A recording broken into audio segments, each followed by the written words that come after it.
আল্লাহর কসম করে বলি, যে সমস্ত নারীরা স্বামীকে অভিশাপ দেয়, ও মরে গেলেই বাঁচতাম, ওরে ছেড়ে দিলি বাঁচতাম, ওর পালে এসে শান্তি হলো না, আমার কপালে সুখ হলো না, বড়া পড়া মরে না কেন, বড়া পড়ার সংসারে এসে সুখ হলো না, এই হারামজাদার সংসারে এসে সুখ হলো না, আল্লাহর কসম করে বলি, যে সমস্ত নারীরা স্বামীকে অভিশাপ দিবে, ইয়াউমেল কিয়ামতের ময়দানে বিনা হিসাবে তারা জাহান্নামে প্রবেশ করবে। জোরে বলেন আল্লাহু আকবার।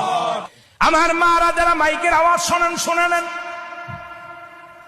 যত আপনার নামাজ, আপনার রোজা, আপনার হজ সবকিছু বরবাদ হয়ে যাবে যারা স্বামীকে লানত করবেন, স্বামীকে যারা অভিশাপ করবেন, স্বামীর বিরুদ্ধে অভিযোগ করবেন, স্বামীর প্রশংসা করবেন। আল্লাহর দরবারে আপনি নেকি পাবেন, আল্লাহর দরবারে নফল বন্দেগী পাবেন। সারা রাত পরে আপনি ইবাদত করেছেন, আর একবার বলেন আপনার মার কাছে